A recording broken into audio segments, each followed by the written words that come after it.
This channel does not promote any violent, harmful, or illegal activities. All content provided by this channel is meant for an educational purpose only. একসময়ের অর্থকরী ফসল এখন যেন অনর্থ।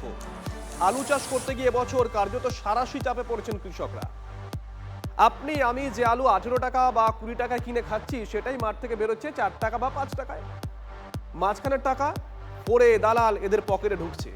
চাষের দামটুকুও না পেয়ে ফুসছেন আলুগোলা আরামবাগের কৃষকরা। লাভ বলতে কিছু না, ঘুরে লস। এ যেন ত্রিফল আক্রমণ। প্রথমেই আলু ভিন রাজ্যে রফতানি বন্ধ করে দেওয়া, এদিকে হিমঘরের শেডে এখনো জমে পুরনো আলু, তার মধ্যেই ঢুকছে নতুন আলু। এত আলু বিক্রি হবে কোথায়? দামই যে মিলছে না, রাস্তায় লাট হয়ে পড়ে আলুর বস্তা। তিতিবিরক্ত হয়ে হুগলির খানাকুলের আলু চাষিরা এবার পথে নামলেন, সঙ্গে জুড়ে গেল রাজনীতিও। চাষি থাকবে না বলা যেতে পারে, আমাদের বাবাদের জমি আছে বলে আমরা করছি, তবে এরপর দেখতে পাইনি যে কেউ চাষে নামছে। ভারতবর্ষ যে কৃষি প্রধান দেশ, মানে আমরা আস্তে আস্তে ভুলে যাব।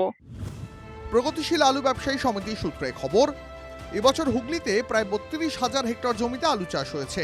যুক্ত প্রায় 2 লক্ষ আলু চাষি, আর আলু ব্যবসায়ীর সংখ্যা প্রায় 80,000।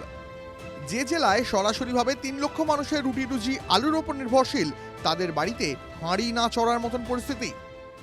যে কোনো সরকারি আসুক যাই আসুক, চাষিকে কেউ দেখছে? চাষিরা বলছে দেখুন আমাদের স্বার্থে কে রয়েছে, কেউ নেই। আমি প্রায় 15 কাটা 1 বিঘা জায়গা আলু খুঁজছি, ঘুরে আমার সেখানে 16-17 হাজার টাকা লস।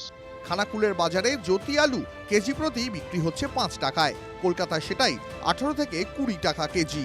ব্যবসায়ী সংগঠনের দাবি, প্রশাসনের নজরদারি থাকলে চাষিরাও দাম পেতেন, আর ক্রেতারা সস্তায় আলুও পেতেন।